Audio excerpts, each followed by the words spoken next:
Ladies and gentlemen, we're going to get started. Those online, we thank you so much for joining us. Professor Denzel Williams, Principal, the University of the West Indies Mona Campus. Professor Michael Taylor, Dean, Faculty of Science and Technology, the UWI Mona. Mrs. Celia Davidson Francis, Director, Alumni Relations, and Mrs. Davidson Francis is online. Ms. Shante Stewart, FST Guild External Affairs Chair, Associate Deans, Heads of Departments, and other members of staff, alumni in the room and online. Ladies and gentlemen, interim executive members, students, all, good evening. Good evening. Good evening. Yes, it's a great day. It's a great evening. It's our pleasure to welcome you to this inaugural meeting of the FST Alumni Association. It has long been the vision of our dean and of our faculty that while we commendably have strong engagement at the departmental level and in relation to some key faculty and university-wide strategic initiatives, we take the engagement to another level and pool all of these efforts under a faculty alumni association, which we formally launched this evening. We want to put our hands together for the vision that our dean has had and the team who has worked to put it all together this evening. Thank you, our team members. It's also fitting, colleagues, that this inaugural meeting be hosted during the university's 75th anniversary celebrations. You, our alumni here and online, embody the theme of the celebrations, rooted, ready, and rising, and we're delighted to engage with you this evening. This meeting provides an opportunity to hear a faculty's vision or university's vision and to explore how, as our alumni, you remain key partners in the execution of these plans. We invite those online to share your comments, share your questions, and we will also be opening the floor to hear your thoughts and ideas as we proceed in this meeting. We want to invite you, those who are online, by just telling us the parish, the state, the country that you're joining us from. And we want to say again, colleagues, all thank you for joining us. To formally welcome and to provide an overview and vision for the partnership with our alumni, kindly welcome our dean, your dean, colleagues, Professor Michael Taylor.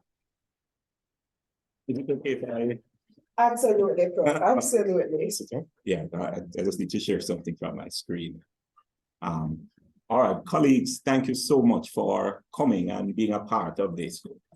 As you have heard, it has been quite a while since we have been trying to put this together. In fact, it has been a couple of years in the making, and we have been really reaching out to our alumni and beginning to make the connections, and the connections have been growing. And we felt that once we had reached a critical point, we would try to see if we could pull together a faculty alumni association. We have never had a faculty alumni association. And so this evening marks a real momentous occasion for us in the faculty. And the fact that we're going to start off with an interim executive, which we will hear about later on, we think is a great thing. My role that I've been asked to play is I've been told I need to recognize that some of our alumni have not been in the faculty for years and maybe years. And so I'm to give you a very quick overview of what the faculty looks like now, what we are doing, and where we want to go. Because if you get that overview, that is how you will know some of the things in which we want to engage and partner with. So here's my very, very quick overview of the faculty, and I'm going to share my screen so that you can see. So we're talking about the Faculty of Science and Technology, and I've titled it, This is Who We Are Now. Recognizing that it has been a while since we have been in the Faculty of Science and Technology, this is who we are now. Really, if you look on the Faculty of Science and Technology, you will recognize that we are really builders of a science capacity in the region. We are among the largest producers of Caribbean scientists and science. We have six science departments: chemistry, computing, geography and geology, life sciences, math, physics. If you're online, you must say, hey, hey, big up your department. We have 5 science centers. We have about 2,500 undergrad students and about 300 postgrad students. And we graduate over 500 undergrads, scientists every year. And coming close to 50 graduate students. We are among the largest producers of Caribbean scientists. We're amongst those who are responding to Caribbean science and technology needs. So if you look across our majors, we have 46 undergraduate majors and 22 minors, spanning a wide range. We're trying to be very responsive. 23 taught graduate programs and 31 research programs. And you name it, we have it. You know, we try to meet the energy statistics, energy management, mathematics modeling, biomedical radiation, software engineering. We are trying to be responsive to Caribbean technology training needs. We're amongst the largest producers of Caribbean science and technology research for society. We produce over 120 peer-reviewed international publications every year. And we take in about 300 million in research grants, trying to respond to need. So things like climate resilience, climate risk reduction, you know, looking on the Yalas watershed, sargassum, artificial intelligence, crime prevention. These are among some of the things that we are responding to. We are now one of the largest producers of Caribbean science and technology. And therefore, we are a generator of innovation. Just throwing up some, but there's lots of innovation, whether it's from a literacy tutor to cancer remedies, to responding to policy and coming up with new indices, or generating new products, you know, in partnerships. We are a hub for innovation now. We are also an active partner in the pursuit of STEM competencies nationally. We recognize that as a country, if we don't step in and play our role to deal with developing STEM competencies from the youngest level all the way up, you know, we would not be fulfilling what we need to do. So, you know, we are the home of the Math Olympiad, over 2,000 students, primary school students per year, and then an additional cohort of high school students per year, every year, promoting math competencies. We have the CAPE workshops that we do every year, and we thank our partners who come on board this year. The JPS Foundation has partnered with us, where we take in over 1,500 CAPE students every year and go through the science parts of some of the CAPE syllabus. We have the Jam Coders camp. Jam Coders, we take in a 4-week free coding camp for students every summer, done in partnership with a name I know you'll all recognize, Chronics. We look to mentor women in science, so the UNESCO Women in Science, Empowering Women in STEM. We run a workshop for teachers, trying to expose them to artificial intelligence and how they can use it in schools. We put on this year the biggest science festival our country has seen. Over 3,000 students coming in over 2 days, and parents, and really touching and feeling science. And then, of course, we have our flagship program where we put our graduates in high schools, the Boost, the Building Out Our STEM Teachers program. We put our students in high schools to teach. Once they graduate, if they teach for a year, they get back a year of their tuition. This is the most innovative back-end scholarship. So you get your scholarship when you are leaving. And so if you teach for 3 years, you recover entirely your tuition with an incentive payment, of course, to do well. And we know that our graduates are among the students who do well and get the incentive. So you see, we're trying to meet STEM competencies all the way through, from primary all the way up through teachers. We are also have increased our partnerships. And so we have become a focal point for partnerships. And this is our kind of dashboard of partners. And you see, we run the international through local partnerships. And the partnerships span things, coming up with new things for teaching, you know, education, internships, you name it, we run those partnerships. We are becoming an active space for discourse on science. So we run about 100 public science engagements per year, from colloquia to seminar to our now famous Science for Today lecture series, where we take up the topical issues and look on what's the science related to them.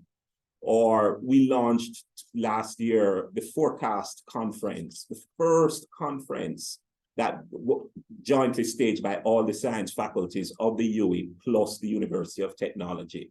We are now Science on Social Media, And we hope that everybody here is on our Instagram or Facebook, or looks on our website. So we think we are becoming a focal point for science and technology discourse. Of course, we have to be a good science, a caring science faculty. And so we are looking out for our staff, all categories of staff. And so we run a staff engagement program. We are grateful that in the last 5 years, the kind of achievements of our staff, we have been able to nurture, from VC's awards to Musgrave medals, 4 promotions to professor, senior lecturer, national awards. We are grateful as we try to nurture our staff. Similarly for students, what are we if we do not create a good student experience? And we have really turned our attention to student experience. We run the My FST experience, FST for fulfilled, satisfied, and transformed when you finish in our faculty. The total use, so we look on the entire and holistic development of the students. And of course, we celebrate their achievements. And then probably lastly, and this is where we want to be a connected faculty. So we have worked on all of what I have told you, and now we want to make sure we connect with our alumni. And that is what, so you are the next stage in our pathway that we are doing, you know. We're very happy to have staged earlier this year our first alumni brunch, and it was a very successful for those who were there.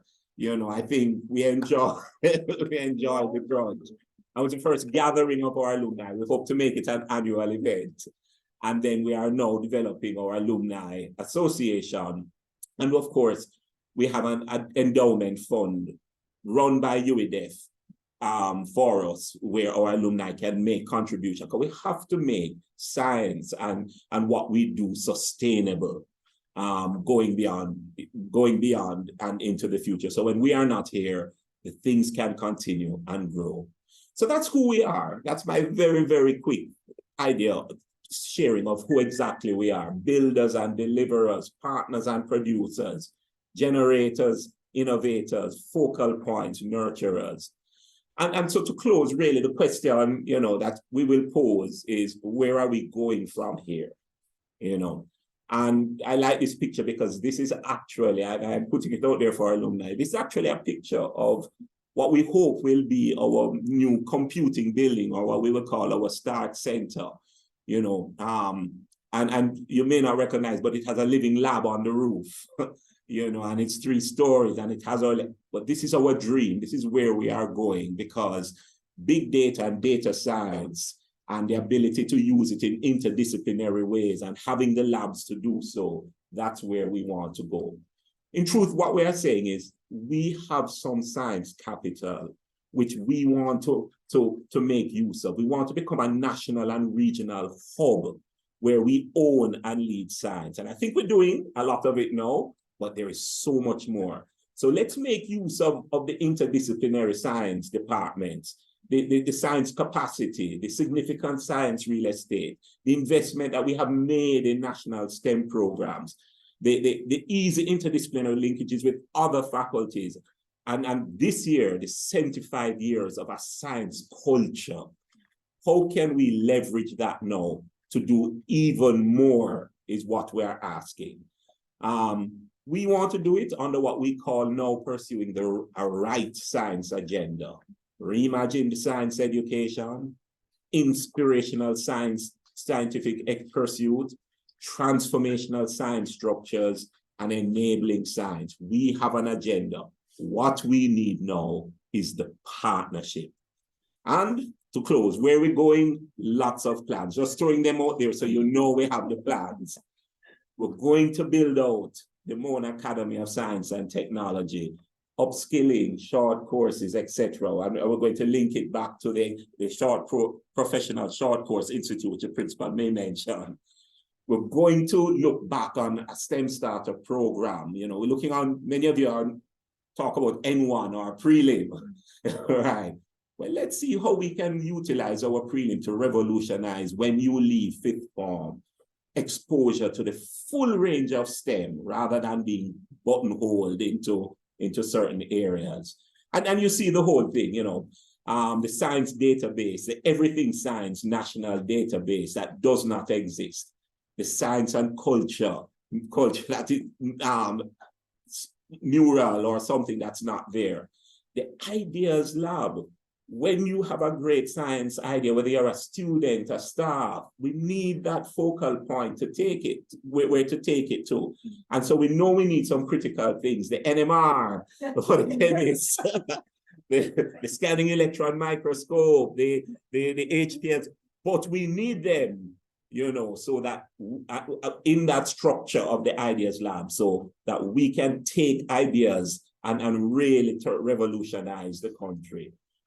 We talked about the computing building. We have to deal with, I just mentioned one more, real boost. We have to, so we talked about the boost. This is boost version 2. Have to give promising young scientists an opportunity to come into university without barriers. So money must not be the barrier to stop anybody. And we think we have the innovative program based on our already innovative boost to do so. The only way we are going to achieve these ideas is through partnership. What am I saying? We are a new science faculty. We have changed a lot, though you will find and you can relate to, you know, all the things you used to. We have a vision for where we want to go, and we need the partnership.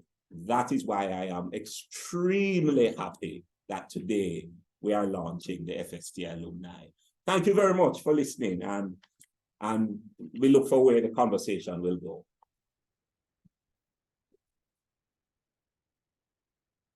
Thank you so much, Dean. And one of the words that come to mind as our Dean speaks is impact. We're having impact as a faculty, and we want to expand that impact. Allow me to acknowledge some of the responses we have seen online in terms of where our alumni are joining from: Trinidad, Italy, Barbados, Bahamas, Canada, US. And we have some in Clarendon, St. Catherine, Kingston, Irish Town, St. Andrew. A shout out to all of our alumni. And departments represented so far: life sciences, chemistry, physics, absolutely. To all of your alumni, thank you so much. Allow me to acknowledge Ms. Chanel Dwyer, National Commission on Science and Technology. Ms. Dwyer, thank you so much for joining us this evening. Great to have you with us. We are going to turn our attention to establishing an FST Alumni Association chapter. I'm going to invite Mrs. Celia Davidson Francis, who is online, Director of Alumni Relations, the UWI, to speak with us for about 10 minutes around the establishment. Mrs. Francis? Hi, good evening, everyone. How are you? Just say hi to those who can see me on screen. And then I'm going to turn off my camera because I've had a little bit of issue with Wi-Fi, but I'm delighted to be with you all this evening. Thank you so much for having me, and thank you and your faculty and your leadership for having the vision to have this FST alumni chapter. I would just like to also acknowledge and congratulate the faculty for being really such great producers of scientists for our region, building capacity and your responsiveness to the needs of the region. And as your dean has mentioned, your involvement in climate action and STEM and innovation generally, your relevance is really impressive. And I would like to again say kudos to you all. Your impact is what is going to get the university noticed, and you as graduates noticed as well. I would like to also just say a shout out to all of your students, because I see from the agenda that you'll be having students involved, which I really do think is extremely important.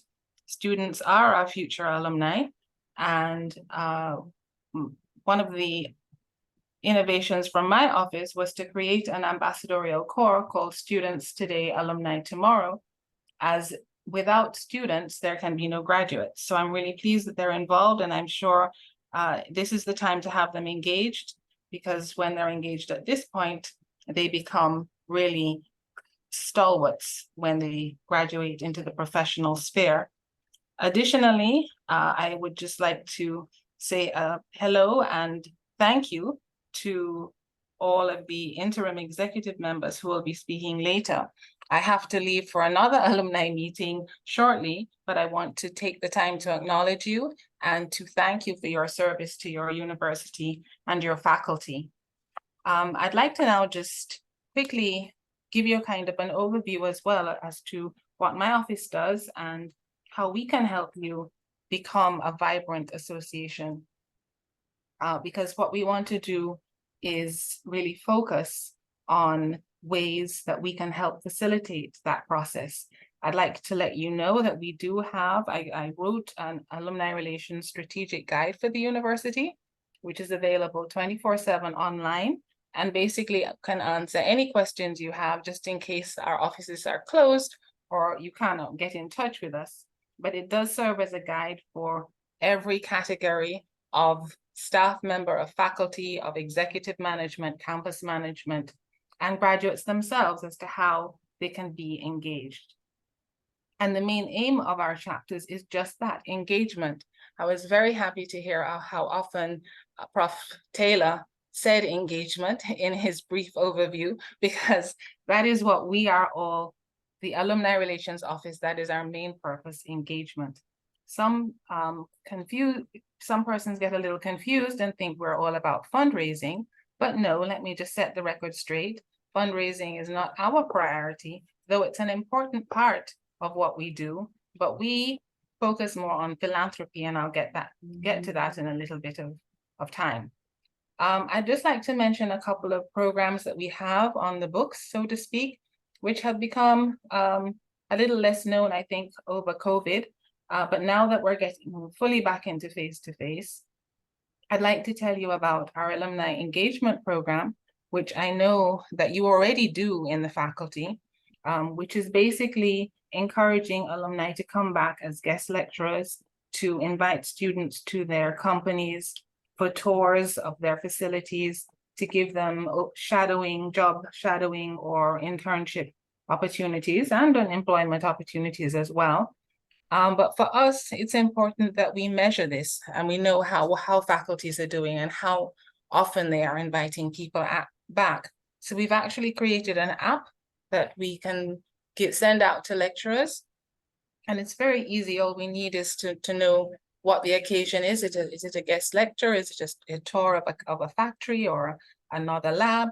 And how many students are involved? So that over time we can collect the data, and that also actually helps with our rankings in terms of alumni engagement, because that is what also impresses those that rank us. We also have the alumni experience and apprentice programs, which allow our graduates to really interact with our students. Again, as I said, they are our future alumni. And we have an e-mentorship program, which allows our graduates to interact with our students and give them career and professional advice via email. Of course, being an involved graduate also means giving of your time and talent. And we encourage our alumni to help other graduates as well as students in our soft and life skills program, because the university provides the academics, but there are many students who, for lack of exposure, due to lack of exposure, don't know some of the things that make their whole experience as holistic as it could be. So we encourage graduates who have other skills as well to share things like financial planning, conflict resolution, and so on, so that students benefit from their expertise, as well as their expertise in, of course, the science fields. And we want to hear about cutting edge trends and so on as well. We encourage too and give graduates the opportunity to be interviewed and to talk about their innovations and experiences on UETV. And of course, there's the social aspect, because we want our graduates to build their networks, to take part in networking, and the camaraderie of doing things together as a team. In terms of philanthropy, we stress fundraising for a cause, And the cause, of course, for you will be your faculty. And we encourage you to work with your faculty. I'm very glad to see that you have a faculty rep on your committee. And that person will be able to advise you as to the priorities of the faculty to ensure that you know that the faculty is working on A, and that's where they need the support, rather than you thinking that you know what they need and working on B, which is not perhaps as helpful. So we want to make sure everything is aligned and that our office and you as a body work with your faculty, are excited by what your faculty is doing, and assist them in achieving their goals. In addition, all the chapters already have a fundraising philanthropic program called Every Dollar Makes a Difference, because of course we have alumni all over the world using all kinds of currencies. But the point is that if all of us, we have now over 230,000 alumni worldwide, if we all give a little consistently, or a lot if we can, we together will make a very large impact on the continued development of our university, which is what we want to do. But I do know that graduates, depending on the stage of life that they are along life's journey, have other responsibilities, children, first houses, aging parents, further studies and so on that they have to take care of. But if you can think, have the mindset that every month or once a year, I always will give back to my alma mater, it would be of tremendous help. And we hope that the FST graduates will adopt this outlook as well. The fundraising offices of the campuses, those are the ones that are the major fundraisers who interact with corporate and bilateral companies and so on, and go after major amounts of money. But of course, what we would love you to do is, if they are having galas and 5Ks and so on, to also support those kinds of things when you can. And additionally, if you can work with those organizers, because as Prof. Taylor mentioned, partnerships are very important, and we want our graduates to have more interaction with industry and public and private sector in many ways, to see if you can dovetail your cause along with what is being planned. And if you lend your support to a particular cause, to a particular gala, for example, or whatever, perhaps you can negotiate to have part proceeds go to your faculty as well. So we're always trying to find ways we can partner and team, because we are one UE and we always want to help one another. I want to just point out a couple of things that you might not know about. We do have not only chapters, but we do have alumni contacts in various places in the world where we don't have a lot of graduates, but there are enough that they want to make a difference. And our newest is in Hong Kong. We also have in Thailand and in the UK, etc. I'm very happy to announce that we finally have, after a year plus, a new campus alumni officer for Mona, Mrs. Natasha Bowen Brown, who comes with a lot of university and marketing experience. And she will be there to help your chapter. She's located at the Alumni House, which is at 5 West Road. And that also has some conference space and a lounge for you to have meetings and so on. And also, if any of you are interested in mentoring students face-to-face, that is also a location that can be arranged. You will be the first faculty that is having an alumni association. So you are going down in the history books in terms of that. So congrats in that aspect as well. But we do have the first hall of residents to form an official association, Taylor Hall, from the Mona campus as well. But we also have a cultural studies group from Barbados. The Arthur Lock Jack Graduate School of Business has formed an association. And we have a medical alumni association, a new one in South Florida. So that's just to give you an idea that in any group can form a chapter. Just so you know that officially the country chapter, so the UE Alumni Association Jamaica chapter, is the main chapter, but you yourselves and any other chapter that is formed in the country of Jamaica is considered in a way a subchapter, but you are totally independent, autonomous, and just as equal in every respect. It's just that the country chapter, you take your ideas, concerns, innovations in terms of suggestions for, say, curriculum changes or new policies that the university is putting into place. Your voice, your vehicle for making those known at the university level is through the Jamaica chapter. So that is why they are considered the main chapter. But I don't want you to go away thinking that I don't really like the term subchapter. But so if you have any ideas as your great innovators in science to come up with a better term, let me know, because you are just as equally important as all of the other chapters. I just also wanted to point out that there is officially on the calendar June 26th, which is the Global Alumni Day every year.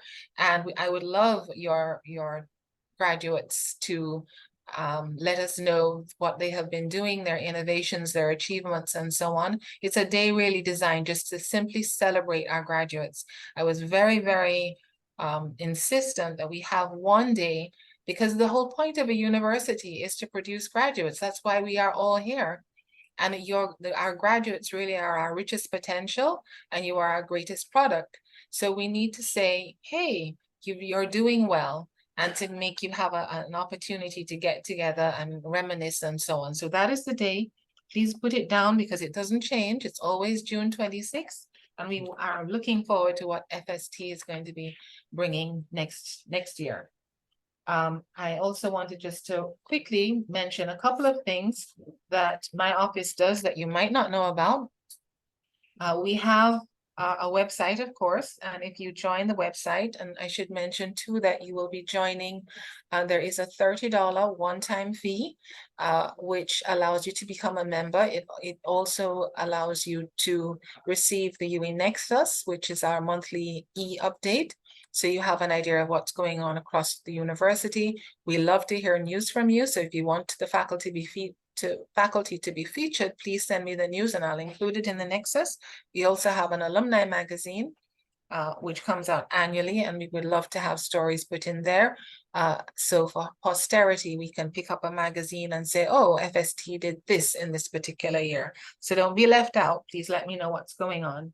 But we also have the Global Alumni Hub, which is a more, I would say, user-friendly website where we have blogs and spaces for you to show trips that you made back to your campuses, and the fact that you might have met your significant other here and be a UE couple, and more fun things for you to get involved with. Our social media is pretty strong. The strongest site is LinkedIn. Makes sense because we are a professional body and this is a professional social site. Currently, we have 92,168 followers. So this is where most of our alumni are online, and we encourage you to be there as well. We also, as I mentioned, have various ways for you to highlight what you're doing and the faculty that you are from, such as Pelican Talks, which is basically an interview one-on-one that allows alums to call in and interact with you. We have the Pelican Perks Advantage program, which is still being implemented. It was supposed to be implemented this semester, but it's going to be fully implemented next semester. But it's basically with your membership. And I should point out too that during COVID, we switched from mainly printed cards, membership cards, to digital e-cards, which you can have on your phone. That gives you access to the main library, a better fee if you wish to use the university chapel, access to the university beach and the house in the mountains, and so on and so forth, as well as discounts that are negotiated by not only in Jamaica. Once you join the faculty here in Jamaica, wherever you travel in the Caribbean that discounts are negotiated, you can show your card and you can get those discounts. So for example, we have a local handbag and backpack brand, Breche, which is one of our partners. We have furniture stores, we have pharmacies, we have hotels, we have restaurants, we have marketing companies that can make sure that you're getting your work out there, or the new entrepreneurial venture that you're doing. out there. We have lots of merchants, and we invite graduates. We really want to support you if you're an entrepreneur or you have your own business or you're in a company that has lots of UWI graduates. We would love you to come and let us know. There is no cost to this program. It's just a matter of really looking after our own. As I said before, we're one UWI. I mentioned the Alumni House. Please do go visit and check it out. And remember, the Alumni Loan Officer is there to assist you. You might not know, but we actually have a UWI Visa credit card that is available in Jamaica and across the Caribbean and places like Antigua and Barbuda, Barbados, Belize, Dominica, St. Vincent and the Grenadines. I mentioned already the Student Alumni Program, which is called UWI STAT, Students Today, Alumni Tomorrow. These students have specific mandates, one of which is climate change. So there's a synergy between your faculty and that group. But they also, when they graduate, this is a lifelong commitment. It's not an ordinary student club. It's quite unique. They are trained to be leaders in all fields across all faculties. And they, on graduation, become the young alumni advocates and are responsible for putting on an annual conference and for being available to the campuses and to the Vice Chancellor for representation, as they are trained and kept up to date with happenings on the university campuses so that they can assist with that. In fact, there's a conference coming up next week. We're sending it to all faculties and we hope you'll join. I'm pretty sure one of the presenters is probably from FST. We have been encouraging alumni to be involved in the 75th year. And I'd just like to congratulate you all for creating this chapter in 2023, UWI's 75th year. I do look forward to you registering officially and becoming fully bona fide. My office here stands ready to facilitate and assist and to share experiences in terms of what works, what doesn't work, and how we can ease the path for you in any way that we can. So congratulations once again. I am available. I am located at the regional headquarters. Alicia and the rest of the team know how to get in touch with me. And I really do once again look forward to great things from your faculty. Dean Taylor has outlined all of the things you do.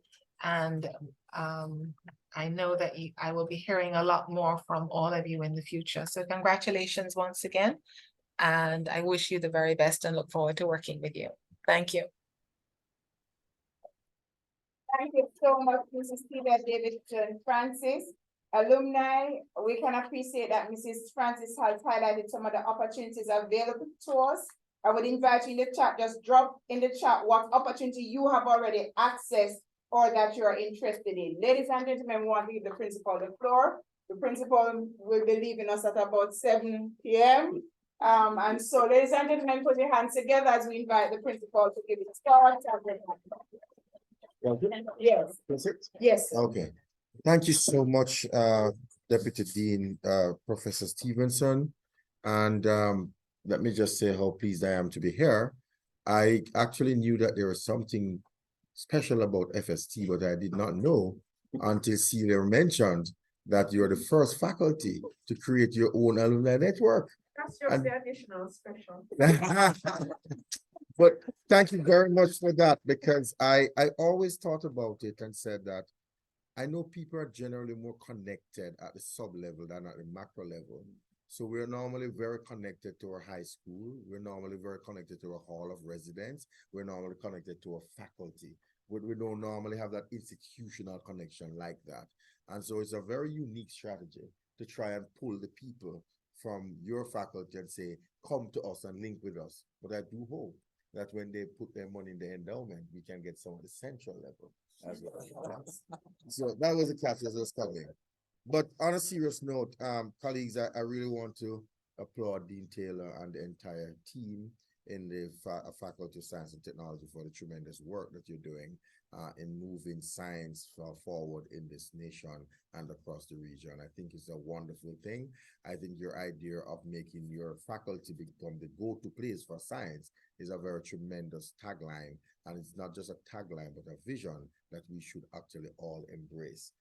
because science and technology is going to be a key enabler for development. And as a result of that, we really need to make sure. Okay, they're not hearing me well. Maybe I should bring this closer. Are you all hearing me better now? Okay, I hope you are.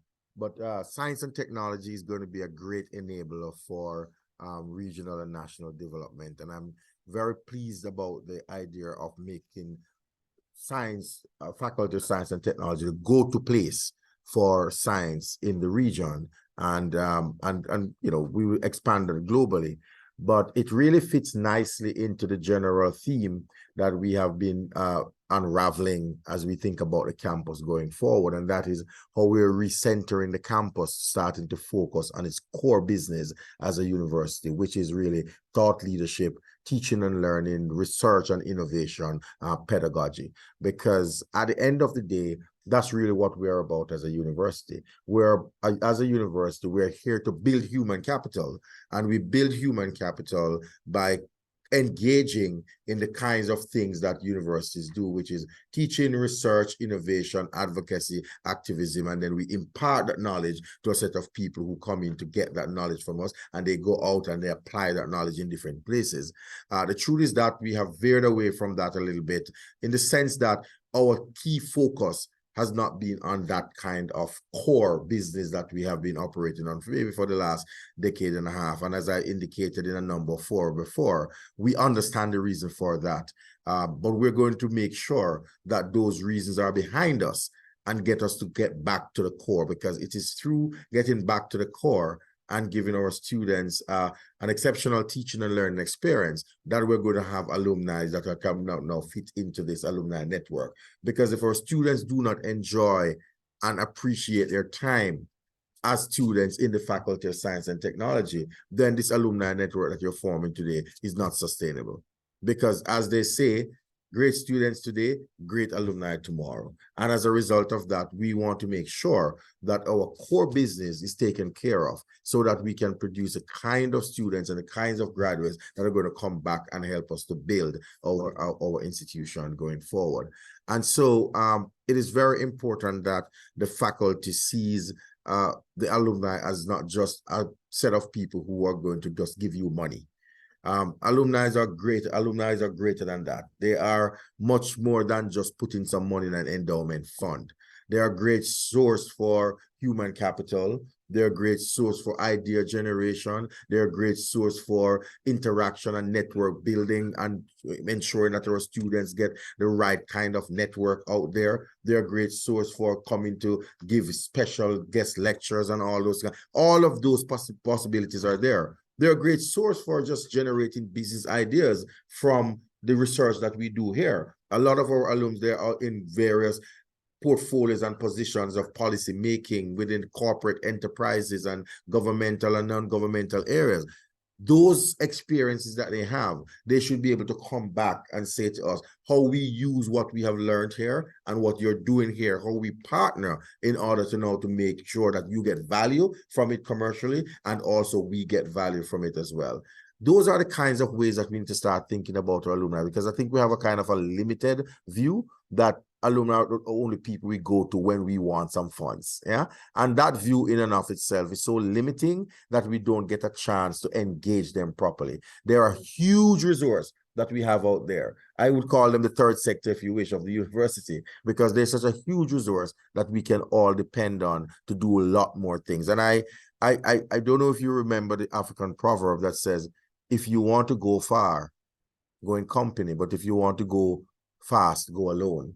Well, I'm sure that the Faculty of Science and Technology is very keen on going much further than 75 years. And as a result of that, this kind of network that they are now putting together to engage those persons that have been here before, that have the experiential knowledge, that have the network, that have the capital, is indeed going to secure the future of the science and technology faculty going forward. So I really look forward to engaging with the alumni. I really look forward to them bringing much more than just their financial capital. While that is important and we need that, I would look forward to them bringing more than that, so that they can get our students to have a proper teaching and learning experience. Because without that teaching and learning experience from our students, we will not be able to say that we have delivered for our students, and therefore we will not be able to say that we can have a sustainable alumni network.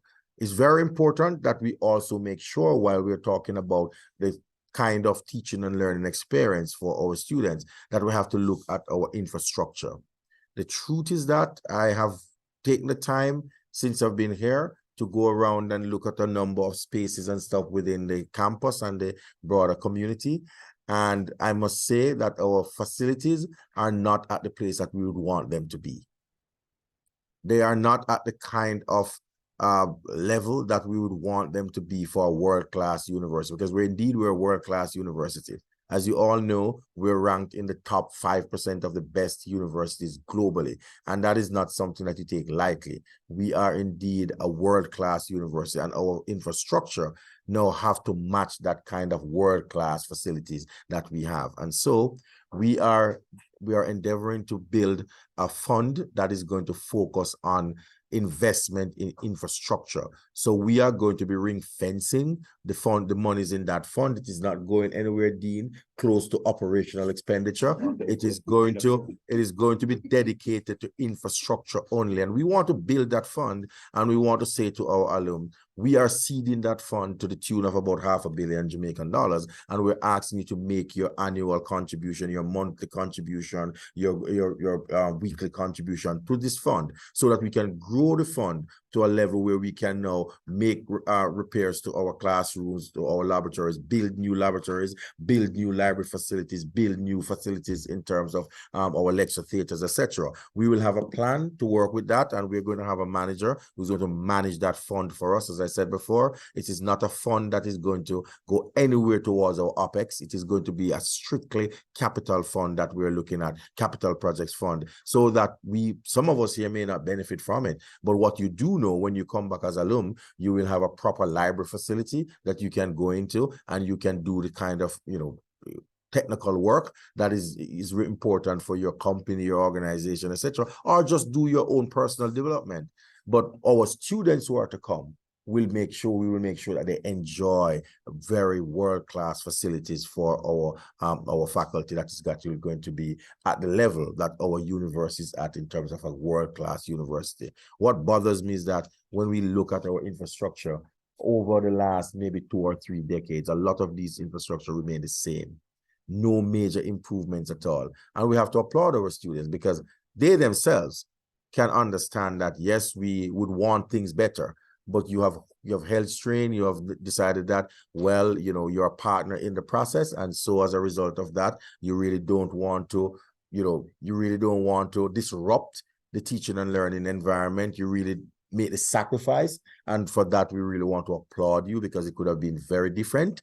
You've seen the kind of quality of the infrastructure we have, but you also understand the strain that we're under, because the truth is that if we were to take a much more, what I would say, corporate approach to offering your university education, the truth is that, Dean, we possibly have students here, but we would have a significantly reduced number of students because of the cost that we would have to pay for it. And what we have done as a university, as you all know, we had a model about maybe 30, 40 years ago, which says that 20% of the cost of your education must be borne by you, the individual, and 80% is borne by the state.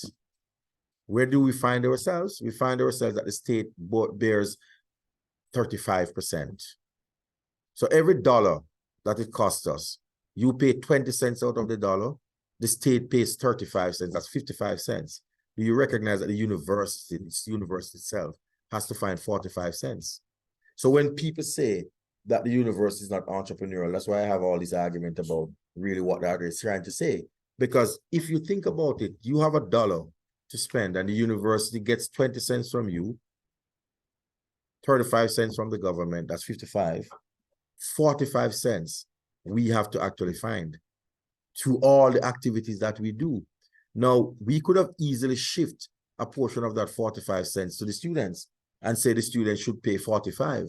while the enterprise may find 20, but we have been able to absorb that cost in a significant way, absorb that cost. So when you hear about infrastructure not being built and stuff, the truth is that if we were to go the way of a corporate enterprise, your fees would be significantly higher today. But we have recognized that being a developing country, given our history and our heritage and stuff like that, that is not a model that we want to pursue. So we have been able to hold strain and said, let our students pay what we think is affordable. Even though we think it's affordable now, some people still struggle, right? But we have been able to hold strain and said, we will go out and find that 45 cents. And what we're doing, we are now putting a number of revenue generating projects on the table so that we can actually increase our chance of getting that 45%, because sometimes we go for the 45, we may end up hitting 30. And so we're in a deficit of 10 or 15. But the truth is that what we're now recognizing is that in order for us to go forward and not to shift the burdens to the students, we are coming with some new revenue generating projects, which we will talk about later on. Some new revenue generating projects that's going to allow us to hit that 45 comfortably.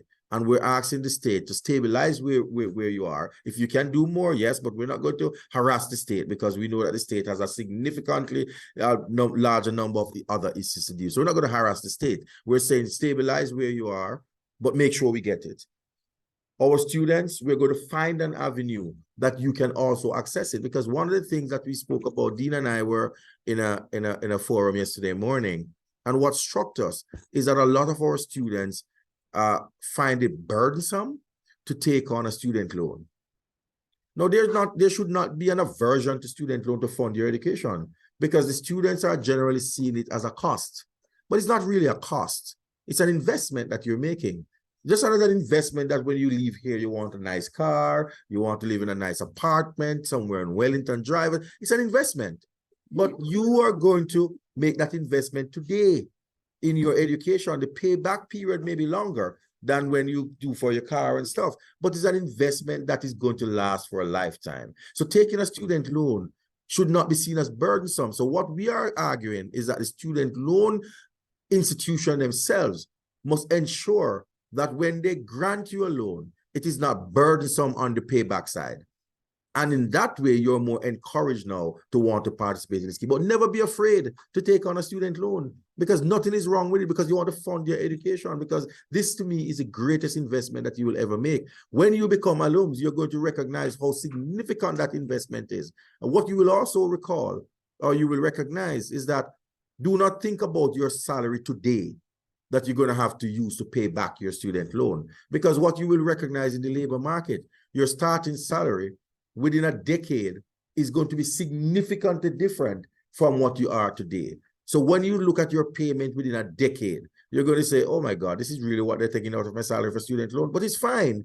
But we have to structure the loan scheme in such a way that it is not burdensome for you to pay back, and therefore your investment in yourself is actually worth the while. So I want to encourage the students as well to think through that aspect of your own investment in your own education, so that when you become alums tomorrow, you can also make that contribution back to the enterprise to support some of the projects that we're talking about. But we're doing as best as we can to make sure that we put the revenue projects on the line, on the table, so that we can implement them to get that 45 cents that we're talking about, and not to shift the burden on you, the student, so that you can actually enjoy your teaching and learning experience. You can enjoy university, and when you return, when you're finished with university and become alums, you can make your contribution to our university and our society. Because recall that part of this that we're doing is not just about you.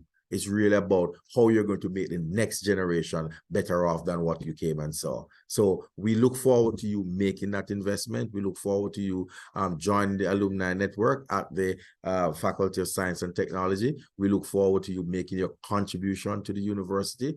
And we hope that you actually have an extraordinary teaching and learning experience here at our Faculty of Science and Technology, and at our university, Mona campus in general. Big part of what we're trying to do, as I said before, is student success, and we have a deputy principal that is heavily focused on that. We believe that just coming to the university is not enough. We believe that we have to have retention, we have to have recruitment, but after we recruit you, we have to retain you. And after we retain you, we have to also think about your success. So those three things have to work in tandem. It is not just that we're going to go out and we're going to say, come to UWI, come to science and technology, and after you get in here, we drop you. We want to make sure that when you come, we have you here, we get you here. Having gotten you here, we make sure that the pastoral care around you is also sufficient. And having seen that pastoral care around you, actually it's ensure your own success at the end of the day. So, friends, colleagues, again, I want to congratulate the Faculty of Science and Technology for this very, very innovative initiative. We look forward to the contribution from this initiative to the broader campus and the broader university. I'm pretty sure that you will do well. I'm pretty sure that once you get your students to enjoy their teaching and learning experience as students on the campus, the growth of the alumni network will be strong. And I'm pretty sure that as a campus, the kinds of things that we are advocating to put in place to make sure that we have the infrastructure improved, to make sure that the quality of teaching and learning is there, to make sure that the pastoral care is there, to ensure that you get an overall teaching and learning experience that is actually extraordinary and admirable, you will become great alums in the future. So again, thank you, Dean, thank you, colleagues, and I look forward to the engagement with those who are alums to hear where they want to contribute to their own faculty and the broader university as well. Thank you.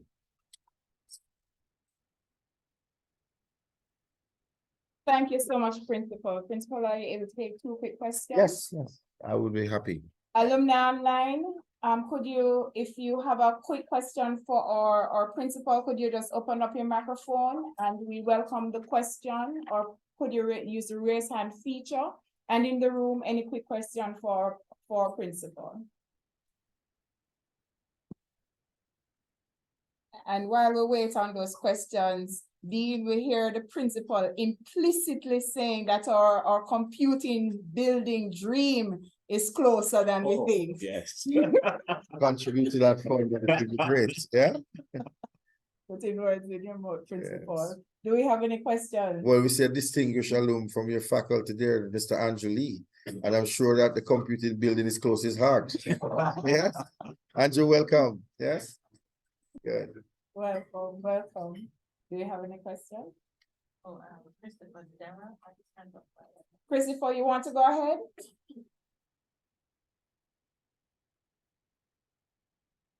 Sorry about that. If my hand was up, it was an accident. I was just excited by the computing building talk. That would have been my celebration. We understand, Sir Christopher. We understand. We're excited too. All right, please now. Principal, thank you for visiting the faculty and thank you for all the initiatives that you intend to implement for us to grow and get back to core business. Some of our departments go back practically to the inception of this university. In fact, as I am fond of saying, the very first lecture in the university was delivered by a chemistry lecturer over in the wooden buildings that are no more in front of the SCR. And chemistry as it stands, those buildings were put up round about Hurricane Charlie. In fact, before we even occupied the buildings, they were destroyed by Hurricane Charlie. So we welcome the initiative you have proposed in terms of building out our infrastructure. But some of these buildings are so old that in order to bring them back into the state of a world-class university, you may be facing demolition of some of these buildings. My colleague here from Geography Geology can speak to you about that. Is there a plan in place to consider that? To just look at raising some of the buildings and building back up? Well, thank you, Dr. Minor, for that. The truth is that the projects office, which we're going to be working with, that is going to look at infrastructure renewal will have to give us some direction about that. But what we do know, however, is that there are some historic buildings on our campus. We do not want to lose them. What we want to do is to restore them as best as possible. And so when we're doing building and stuff like that, as best as possible, the direction to them is that those historic sites that we have on our campus, if we can build around them, we have to build around them. If we can enhance them, but we have to maintain the historic portion of it. My high school, for example, as most of you may know, I'm from Manning School. Manning School is one of the oldest schools in this hemisphere. And so we have a building we call the Thomas Manning Building. You will never see that destroyed. Right now we are trying to raise about 120 million just to restore that building. But that was the original school of 1738.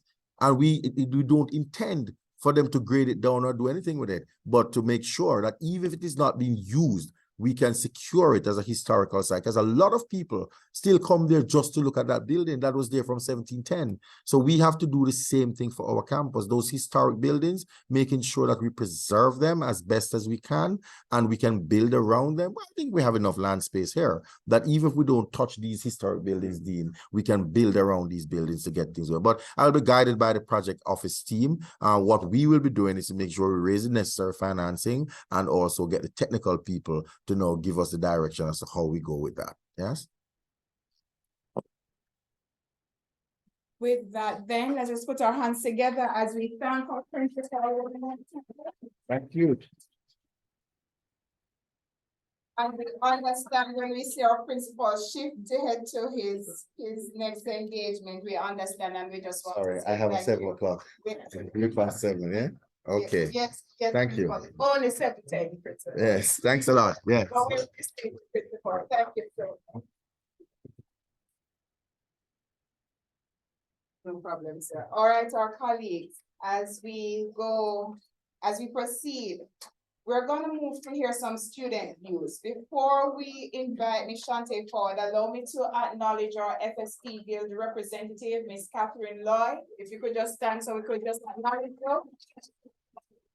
And all the students in the room or online, thank you so much for joining us. We're going to invite Ms. Shante Stewart, FST Guild External Affairs Chair, to come and give some student views. Ladies and gentlemen, Ms. Stewart.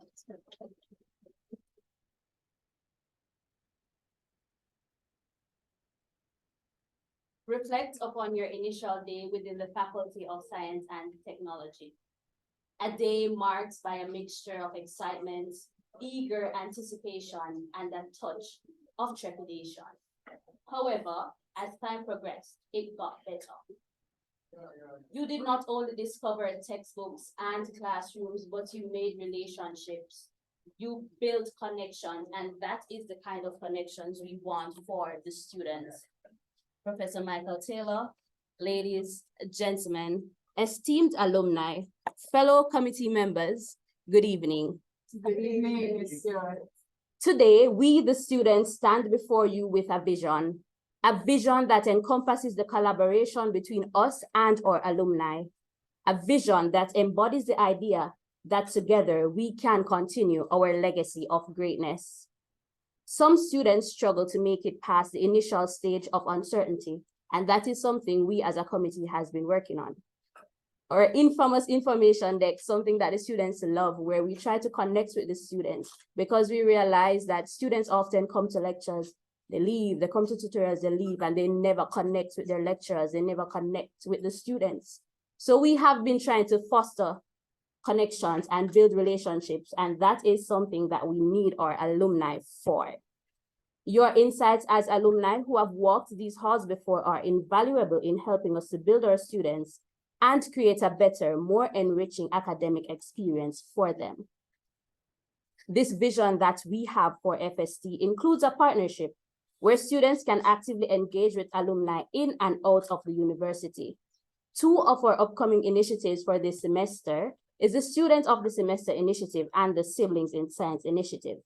The Student of the Semester Initiative is geared at giving the students with the highest GPA from each section or department an opportunity to serve as an intern with an alumnus, or to just get a day in the life experience, because we know when we venture into the working world, business places, our enterprises are always asking for experiences, and we think this is a good opportunity for our students to get experiences. It will also benefit you as alumni because student interns bring fresh perspectives. We are enthusiastic and we are willing to learn. So you have the expertise and we want to learn. The launch of our Siblings in Science initiative is also fast approaching. So this essentially, the Siblings Up in Science initiative is an initiative where we pair first-year students with senior students, and we aim to foster both professional and personal development among the freshers and the seniors. We intend to get alumni, so please show up, guys, to this initiative, this launch, because we want to get them into an attitude of networking and building relationships, because we know networking can go, or it can take us places. So we want you to come and share your experience in this environment while networking with the students from the faculty during the launch and by extension, the entirety of the program. We recognize, of course, that there are challenges as well. Oftentimes when we're at the information desk, students come and they were like, what kind of scholarship we can get from FST? And we're like, you can check the back of your handbooks. But then there are some departments who don't have any scholarship being offered. So we are considering like making a big scholarship for not individual departments, but FST within itself. So the students are a bit discouraged because there are not many opportunities to actually get bursaries and grants and so forth. And with some being first generation and all, it's kind of hard and they have to be working and they are just in our backs about getting scholarships, grants, and opportunities. So we do hope to work together to create opportunities that ease the financial burden on our students. Tuition rises every year, and we need to make education accessible to the students because they are seeking it and there are people out there wasting their time. So the fact that they come here means they actually want an education, and I think we need to make education accessible. Our vision is one of partnership, collaboration, and progress. We believe by working together, we can create an environment where students strive, alumni continue to succeed, relationships are built, and our Faculty of Science and Technology remains at the forefront of innovation and education. We dream of a SciTech with passionate students eager to take on the working world. We dream of a SciTech with state-of-art laboratories. We dream of a SciTech where students look forward to coming here every day just to build relationships. But of course, they are come to learn as well. You can make this dream a reality. Thank you. Thank you so much, Ms. Stewart. On the red dreaming. There should be meeting in the dreams, Prof. And we hear the guild signaling our alumni that their openness and interest in partnerships with you. And we are grateful for this opportunity to explore and to open up that avenue of engagement. We're going to turn our attention to membership matters. Now, alumni, there's going to be a time when we're going to open the floor to nominations for interim exec team members. I'm just putting this out there so that you have time to think this through and convince yourself that that is you. In the meantime, I'm going to invite Mrs. Alicia Miles, our Resource Mobilization Coordinator, to introduce interim executive members. Ms. Miles.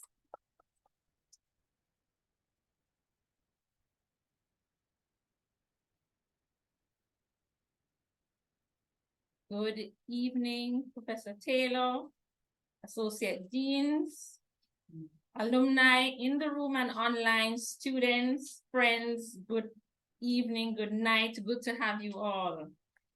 Let me just be very quick. So you heard from Celia Davidson Francis. She kind of gave you a quick run through about what is involved when you're trying to set up an alumni chapter. Now, one of the requirements is that you have to have an interim executive that has at least 5 key positions. You have to have a president, a vice president, a secretary, a treasurer, and a communications and social media officer. Those are the 5 that you must have to consider yourself as some kind of alumni chapter in some shape or form. And then there's some other officialities. We're not going to go into all of them here. So for example, in order to be very formal, we get the process started with that interim exec, but to be very formal and register with them, you have to have 25 signed up members, and this membership would involve payment of a small one-time membership fee of, I think it is 30 US, but we can have further conversations with the alumni office about that, but that's what it is. I understand now, but that is how we'll get more formal. But today is an important day nonetheless, and it's important because we've identified some persons who at short notice for various reasons, and we apologize to them. It wasn't too short, but short for some, were very willing. It just tells us how much you, our alumni, love us, loved your experience here while you were a student, and you're willing to serve the faculty. And so I want to introduce some of our persons who offered to serve in this capacity on the interim exec. Some are online, and if we're able to pin them, we'll try so they can turn on their camera at the opportune time. We have one in the room, and we have, you know, one or two that are going to get back to us. They basically said 75% yes. And so Quantified. we'll just seal the final 25%. So I'm going to start with someone who's agreed to give strong thoughts. In fairness to him, his notice was, I think, shorter than everyone else's because of our process to find and locate and land someone. But so far, and we'll confirm this later on, colleagues, alumni. So our president that we have, Mr. James Rawle. Mr. Rawle, I'm not going to give you a blow by blow for everyone, but based on my knowledge, Mr. Rawle is a graduate of chemistry, and he's now the managing director for Lasco Manufacturing Limited, having served for years as head of Nestle. And I mean, he was just, you know, quite interested. So he's at the 80%, and we're moving him over by 20%. Yes. He actually said yes, Alicia, but the notice came short, so I'm not so sure I can make it tomorrow. So, you know, I'm going to give him that wiggle room. We have a strong 100% from Mr. Willard Brown as our vice president. Willard is online. Apologies, he had to travel and he came back into the island today, but our persons are very committed, and happy to have you. Willard, we're seeing you. So, Willard is or was a VP at Sagicor. He's moving into a different role as the Chief Technology and Insurance Operations Officer. Big work, but he's committed to us. So thank you so much. Our secretary, Miss Patricia Lewin. I know Patricia is online. She too sends her apologies not being able to be here, and she's agreed to become our secretary. She works with the UNESCO Office of the Caribbean in Jamaica and has been working closely with us as a faculty and was happy to come on board. Thank you, Patricia. Okay, we're at 75% with Mr. Carson Stevens. He's the quantitative risk manager at NCB. Is Carson here? Well, right. So yes, he's a math student, I believe. He did actual science. So he's coming on board as our treasurer. Working on him. And in the room, we have Miss Chanel Dwyer. She's our communications and social media officer on the executive, and she's a senior technology officer on the National Commission on Science and Technology. You can stand for her. Right. So she's gonna help with our comms, and colleagues, our members that we're announcing today are free to co-opt other alumni to form subcommittees and so on, so we can use the expertise of all our alumni for the faculty. We've kind of adopted a member at large, Miss Eleanor Jones. She's a managing director and consulting principal at Environmental Solutions. I will say she was once a lecturer in the geography department, so we're happy that she has agreed to be with us. I don't know if Ms. Jones is online. we have an apology. So we. I am here, and I just turned on my camera. Okay, thanks. Faculty very special, although I'm not a student, former student. But a former lecturer and very committed to science and the faculty. And have lots of students who have been a part of environmental solutions and continue to be. Okay. So in essence, that was the sum total of formal persons that we needed, but we thought it prudent that we should involve alumni from overseas. We have some strong overseas chapters. We have a strong Washington, DC chapter. We have some alumni in various spaces in the world. And so we have co-opted Dr. Trion Clark. He sends his apologies. He's in Canada, Toronto, Canada. He's a senior environmental scientist, Stantec Canada, one of the students of Principal Dale Weber from back in the day. So Trion is on board, and we have Julianne Russell, who is online. She's a Chief Executive Officer, Caribbean Aquaculture Education and Innovation Hub, based in Italy. So we look forward to what our international alumni will be able to bring to the table. I'm in the Bahamas today. Okay, she's in the Bahamas today. Right. And Dr. Lester, are we still twisting your arm, or are you at 100%? So we also thought it was, sorry, I'm still twisting it. But she's in the room. We thought it also important, and we heard Celia Davidson speak about it. The fact that it's important to have somebody who is in the faculty, working with the faculty, understands the needs of the faculty, seated at the table. And so this is new. Other chapters might not have it, but we thought it's important. And so we are continuing to twist Dr. Lester's arm, and she will hopefully serve as our FST staff member rep. And she's a lecturer in the Department of Geography and Geology. So that's our alumni exec. In terms of the executive, they will have to meet shortly hereafter, have a meeting, discuss some of the next approaches to engaging with you as alum. But we wanted to use the opportunity today to introduce them, to say thank you so much for coming on board in a very short space of time. We thank you for the commitment that we have seen demonstrated. Shall I take my seat and you do the? You sound like you're going on well. Thank you. Thank you so much, Mrs. Mars. And we're going to open up for nominations now. And I think we're open to self-nominations of 2 other interim executive team members. If we would have some Jeopardy music in the background right now, but as we wait for some persons to self-nominate online, just 2 more persons to help round out the interim executive, and that's Tanise Brown. Tanise Brown. Thank you very much, Tanise. And could we have 1 more volunteer? Can we just continue to check the chat just in case we miss anything?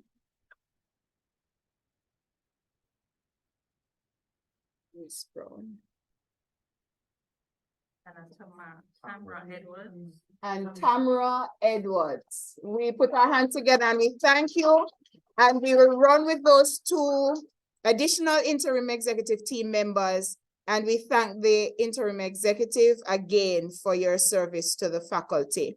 We're going to invite back Mrs. Myers to talk to us about opportunities for partnership and upcoming events.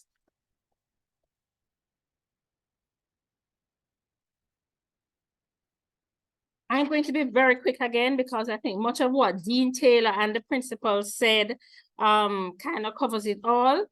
Opportunities for our alumni include building your network, reconnecting with fellow graduates. I'm sure some of you who came to the brunch, you had a wonderful time seeing faces you never saw for the longest time. And it allows you to stay informed about what's happening in the faculty. We have our visibility officer who is ready to churn out and share with you our newsletters and events that are happening in the faculty. It will enable you to know what's happening so you can support events. It will allow us to together identify professional development opportunities. Because we recognize that some of our alum, you want a little bit more development. You are talking to you. How can you help us to Prof. Taylor talks about the FST Academy. Are there post-professional courses that can be developed based on us being in industry and we need a little more training in this? Can you provide some certification? We want to hear what your needs are so we can provide those kinds of courses to support your businesses. We want to have an alumni recognition feature. Maybe every month we want to be able to showcase and feature one of our alumni based on what you're doing and put that on the faculty website. So we want to hear from you. You heard about mentorship. You heard about internship opportunities. You heard about the need for scholarships, bursaries, and grants and more.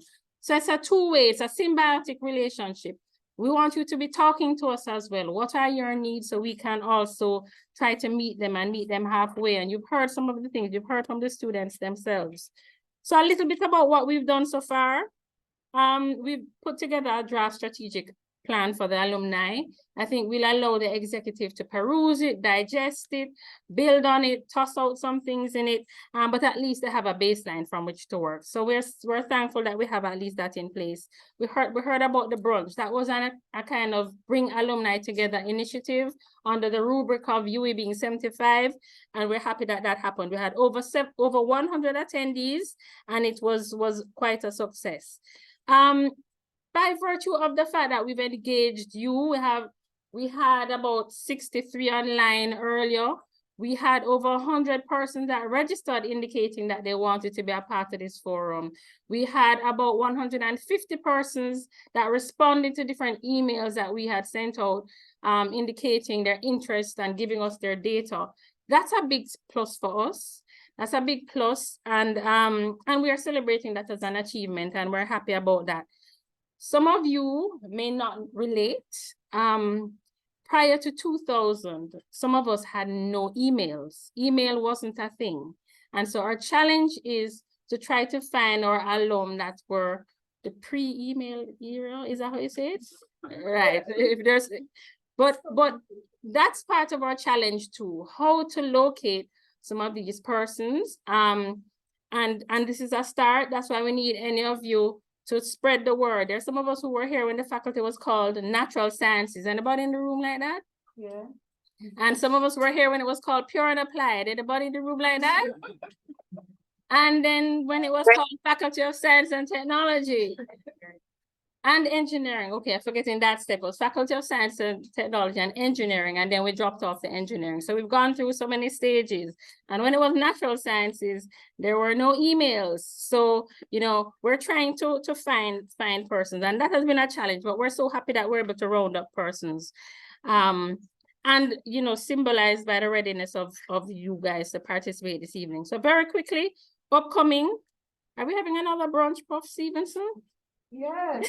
Yeah, maybe not this year, but yes. So we think the brunch might be our thing or alumni thing.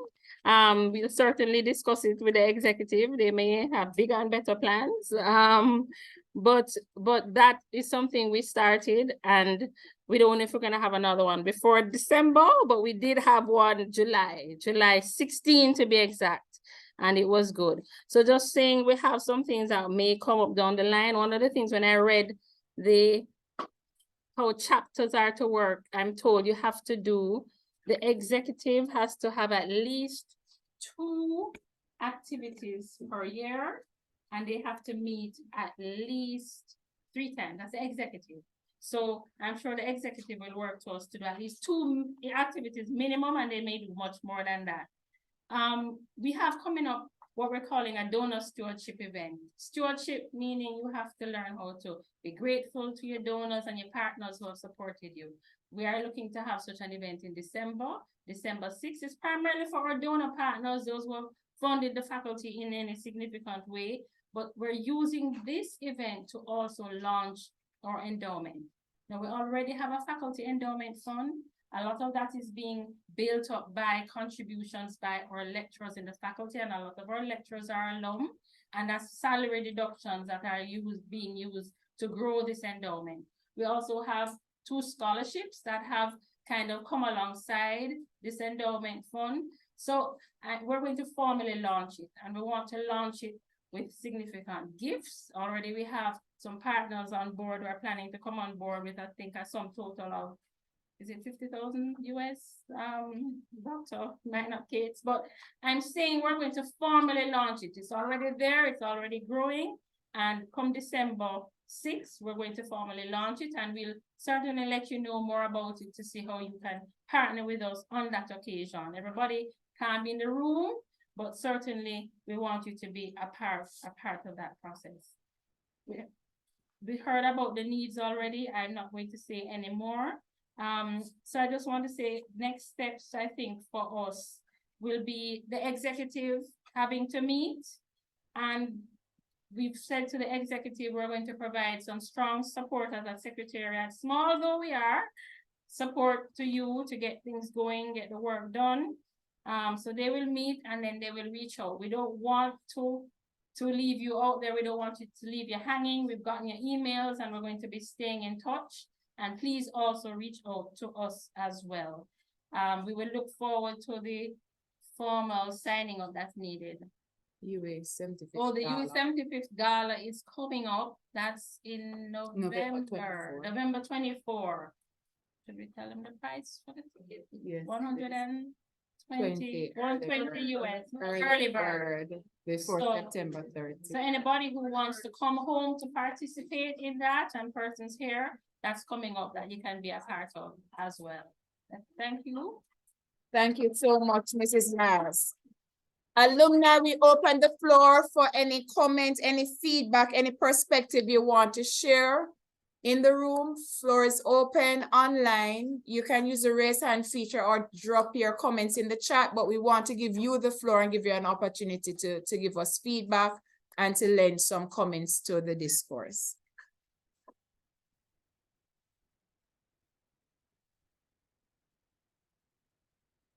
If you're delighted, you can say you're delighted. Oh, you were giving feedback. It was excellent. The time I was here and I listened online on my way here.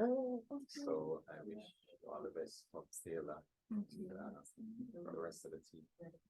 And I'm happy to serve in help with programs. I'm not so much into the admin side, but to practically do things. Great, thank you.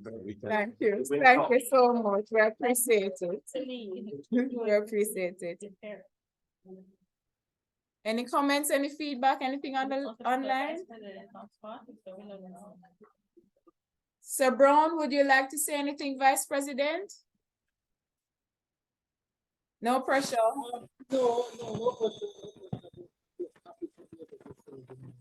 We're not hearing you, Lord.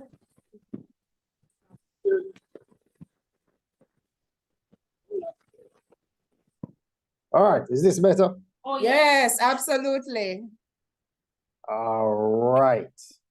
If you know anything about me, I'm a proud UA graduate and I'm a proud maths graduate. I tell everybody that UA gave me my start. Is that some in the room? No, not today. I see somebody look like some. I was saying, how come I'm have black hair? Some supposed to have green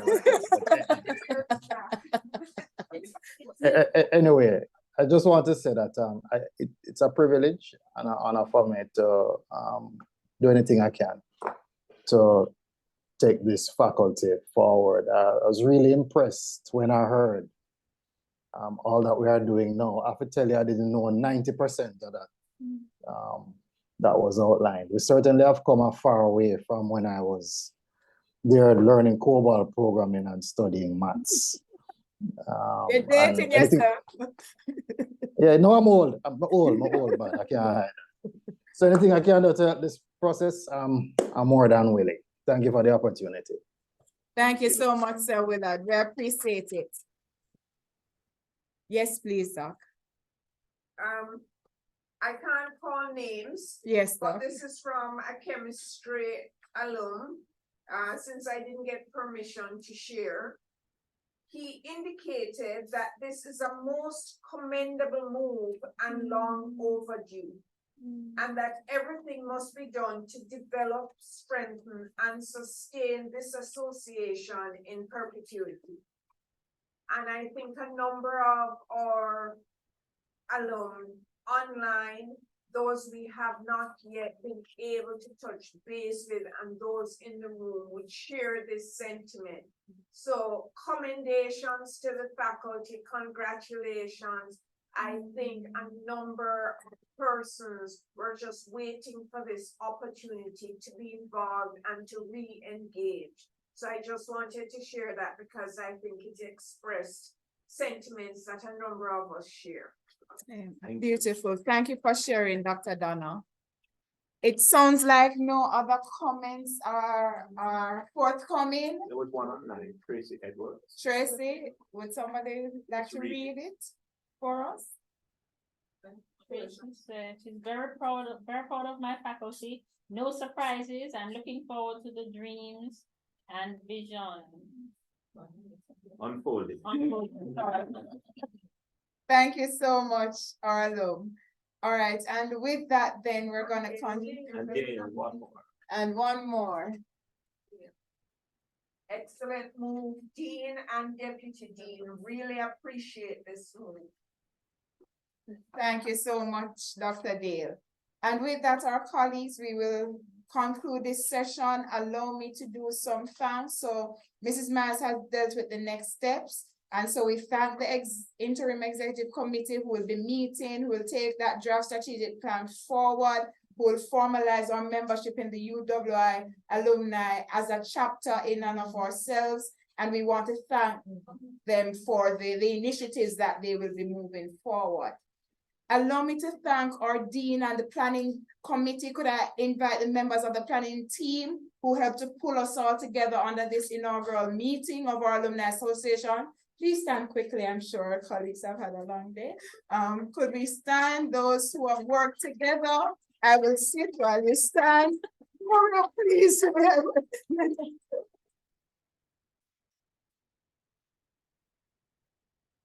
We are a grateful faculty and we want to thank you for pushing this initiative forward. Again, our thanks to the interim exec committee and all of our alumni who have joined us. Thanks to the students who joined us this afternoon, this evening. Thank you so much. We want to say thanks to the MITS team who have enabled the online connectivity and putting us together online and face-to-face. Thank you, Mr. Gowie. Thank you, MITS, for all the work that you have put in for us to be here this afternoon. Our staff, our students, alum, thank you all so much. We're going to ask you, those online, please have a drink on us. Those who are here, join us outside for some light refreshments. And just to reconnect with your friends, you know, make some new friends. Have a beautiful evening, ladies and gentlemen. Thank you all.